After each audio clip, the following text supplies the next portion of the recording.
12 murid Yesus atau Rasul adalah para pengikut Yesus yang selalu bersama-sama dengan Dia selama hidupnya di dunia. Ketika Tuhan Yesus ada di dunia ini, Ia memilih 12 murid atau 12 Rasul yang selalu bersama-sama dengan Dia. Ia mempersiapkan 12 murid atau 12 Rasul untuk menjadi pemimpin-pemimpin gereja di kemudian hari, ketika kelak Ia telah naik ke sorga. Karena itu, mempelajari kehidupan 12 murid Yesus adalah sesuatu yang sangat menarik. Termasuk kisah pelayanan dan kematian mereka yang kebanyakan tidak dicatat di Alkitab, tetapi kita dapatkan dari tulisan bapak-bapak gereja dan tradisi gereja turun-temurun. Berikut ini akan dibahas tentang kisah 12 murid Yesus dan akhir hidup mereka, termasuk cara mati mereka, seperti dicatat di Alkitab dan tradisi gereja. Namun sebelum lanjut, jangan lupa tekan tombol subscribe dan tombol loncengnya agar saudara tidak ketinggalan info selanjutnya dari video kami. 12 murid Yesus yang kedua adalah Petrus. Petrus adalah murid Tuhan Yesus yang paling banyak disebutkan di Alkitab, dan menjadi pemimpin dan juru bicara tidak resmi dari murid-muridnya yang lain. Nama asli Petrus adalah Simeon, nama Aram yang berasal dari kata Simon, yang artinya mendengar. Bentuk Yunani Simeon adalah Simon. Ia pertama kali diperkenalkan oleh Andreas, saudaranya, kepada Tuhan Yesus. Kemudian, ia dipanggil menjadi murid ketika ia sedang menjala ikan, Matius 4 ayat 18-19. Tuhan Yesus memberi Petrus nama baru, Kepa atau Kefas dari bahasa Aram, yang dalam bahasa Yunani disebut Petros atau Petrus, Yohanes 1 ayat 41-42. Kefas dan Petrus mempunyai arti yang sama, yakni, batu karang. Pemberian nama baru ini menyiratkan pribadi dan kepemimpinan Petrus atas murid-murid lain dan atas gerejanya kelak, yang diteguhkannya kembali di Kaisarea Filipi, Matius 16 ayat 15-19. Petrus adalah salah satu murid terdekat Tuhan Yesus, bersama Yakobus dan Yohanes. Mereka bertiga sering ia libatkan dalam peristiwa-peristiwa penting, tanpa kehadiran 9 murid lainnya. Misalnya, ketika ia dimuliakan di atas gunung dan ketika ia berdoa di Getsemani.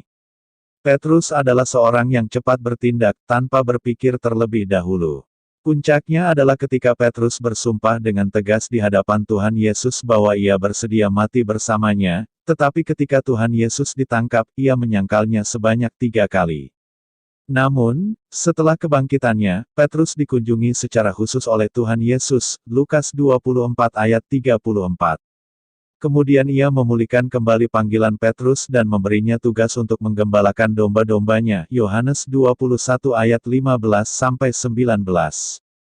Kepemimpinan Petrus atas murid-murid lain dan gereja mula-mula semakin nyata ketika Tuhan Yesus telah naik ke surga. Petruslah yang memimpin 120 orang murid yang berdoa menantikan turunnya Roh Kudus, dan yang berinisiatif untuk memilih pengganti Yudas Iskariot yang berkhianat, Kisah Para Rasul 1 ayat 12-22. Dan ketika terjadi pencurahan Roh Kudus pada hari Pentakosta, dialah yang tampil berkhotbah di hadapan orang-orang Yahudi sehingga 3.000 orang bertobat, Kisah Para Rasul 2 ayat 14-40. Dialah juga yang memegang otoritas untuk mendisiplinkan jemaat, Kisah Para Rasul 5 ayat 1-11. Petrus juga yang memimpin para rasul dalam pemberitaan kabar baik kepada orang-orang Yahudi, Kisah Para Rasul 3 ayat 11-26. Dan ketika Samaria menerima Injil, maka Petruslah, bersama Yohanes, yang pergi ke sana. Pada sidang para pemimpin gereja di Yerusalem, Petruslah yang pertama mendesak agar gereja menerima orang-orang non-Yahudi hanya melalui iman kepada Yesus Kristus, tanpa perlu disunat terlebih dahulu, Kisah Para Rasul 15 ayat 6-11. Petrus sering melakukan pelayanan ke kota-kota lain di luar Yerusalem.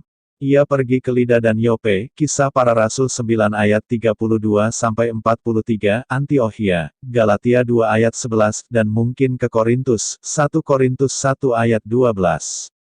Hampir bisa dipastikan bahwa Petrus juga pergi ke kota Roma, pusat kekaisaran Romawi. Dan tradisi mengatakan bahwa di kota Roma lah ia meninggal bersama Paulus, pada masa penganiayaan Kaisar Nero. Dikatakan bahwa ia disalibkan secara terbalik dengan kepala di bawah, atas permintaannya sendiri.